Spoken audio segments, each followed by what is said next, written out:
आदरणीय संचालक महोदय कह रहे थे, हम लोग बड़े भारी मन से उनकी जयंती को मना रहे हैं। इस मौके पर भारतीय राजनीति के सौरमंडल के ऐसे सूर्य आदरणीय राष्ट्रीय अध्यक्ष अखिलेश यादव जी, जिनके इर्द गिर्द आदरणीय संचालक महोदय कह रहे थे कि राष्ट्रीय राजनीति आज घूम रही है, तो इसलिए मैं कह रहा हूं कि भारतीय राजनीति के सौरमंडल के सूर्य, जिनके इर्द गिर्द पूरी भारतीय राजनीति आज चक्कर ले रही है, हम लोगों के राष्ट्रीय अध्यक्ष आदरणीय अखिलेश यादव जी, जन जन के नेता आदरणीय शिवपाल यादव जी, और हम युवाओं के नेता जो हमेशा छात्र नौजवानों के सवाल पर संघर्ष करने में आगे रहे, आदरणीय धर्मेंद्र यादव जी समेत अंशुल यादव जी, सब लोग मौजूद हैं। मैं अपनी तरफ से आप सबका हार्दिक अभिनंदन कर रहा हूं। और आदरणीय अभिषेक यादव जी जो इस यात्रा को लेकर के चले यहां तक आए, सच में हम सबके लिए ये प्रेरणादायी है कि ऐसे दौर में जब लोग राजनीति में अपनी जगह बनाने के लिए बहुत शॉर्टकट रास्ते का इस्तेमाल कर रहे हों, आपने इस देश में इस यात्रा के माध्यम से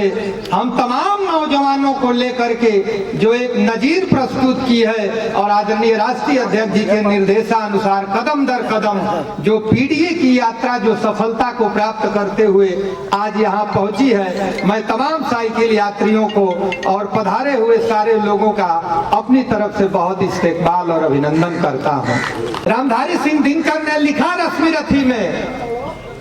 जब अज्ञातवास करके लौटे पांडव तो उन्होंने लिखा कि सहधूप घाम पानी पत्थर पांडव आए कुछ और निखर। तो ये जो समाजवादी साइकिल यात्रा के नौजवान यहाँ उपस्थित हैं, सबने धूप घाम पानी पत्थर को सह करके अपने को निखारा है, अपने को आपके समक्ष प्रस्तुत किया है। और इस भारतीय राजनीति में जब पूंजी का दौर हो, मैं पूरे भरोसे और आशा के साथ कह सकता हूँ आदरणीय राष्ट्रीय अध्यक्ष जी कि इस देश में अगर नेता बनाने की और नेता बनने की कोई सबसे अच्छी जगह है और सबसे अच्छा नेता है तो आदरणीय राष्ट्रीय अध्यक्ष अखिलेश यादव हैं, जिनकी फैक्ट्री से न जाने, मैं इसलिए कह रहा हूं कि भारतीय राजनीति में न जाने कितने नेता हैं, लेकिन सबका उदय इसी समाजवादी घराने के अगल बगल से हुआ हो, आज कहीं भी हो।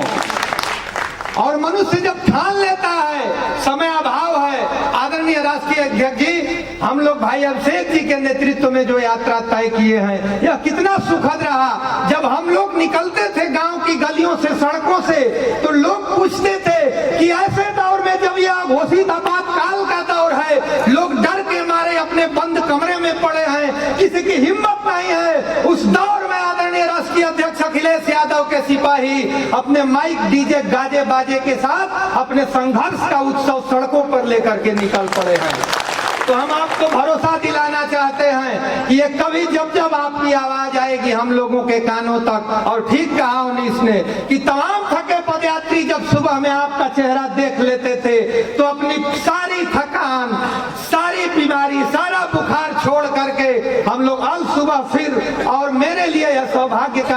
की बात है कि ये गाजीपुर से यात्रा जब पदयात्रा के रूप में शुरू हुई थी, इसी यात्रा के क्रम में मैं सोया था आदरणीय राष्ट्रीय अध्यक्ष जी, और रात को खबर आई कि असिस्टेंट प्रोफेसर की भर्ती बिहार में आई है, जिसमें मैंने पूरे बिहार को टॉप कर दिया था। ये यात्रा मेरे लिए ऐतिहासिक भी है। जब मुझे पूरे बिहार में चुनने का मौका मिला तो मैंने अपने घर से करीब 16 किलोमीटर दूर उत्तर प्रदेश की एक सबसे नजदीकी जो महाविद्यालय था उसको मैंने चुना, ताकि आपकी सेवा के लिए आजीवन उपस्थित रहूं। और उसी के क्रम में मुझे जब जब मौका मिला मैं नौजवानों के बीच साइकिल चलाने के लिए उपस्थित रहता हूं। और इन नौजवानों के लिए एक बात, हमारे पूर्वांचल में एक बात कही जाती है कि जब जैसन तब कैसन, ना तो मरद कैसन। लेकिन इन पूर्वांचल के और इन समाजवादी नौजवानों ने इसको सिद्ध कर दिया भाई अभिषेक जी के नेतृत्व में। और भाई अभिषेक जी, आप बधाई के भी पात्र हैं कि आपने इतने कठिन संघर्ष को चुना। और आदरणीय राष्ट्रीय अध्यक्ष जी, आपके सहयोग से, आपके चेहरे में हम लोगों ने अपना चेहरा देखा और ये सफलता आपके आदेशानुसार, निर्देशानुसार ये यात्रा तय करते हुए भाई अभिषेक जी के नेतृत्व में यहाँ तक पहुंची। हम इसके लिए सबको बधाई देते हुए और फिर से रफीकुल मुल्क माननीय मुलायम सिंह यादव जी को याद करते हुए कि इस देश में हम सब के लिए आदरणीय नेताजी नहीं रहे, लेकिन इस देश में हम लोग आप में नेताजी का प्रतिरूप देखते हुए हम सब यहाँ से वादा करते हैं, आपको भरोसा दिलाते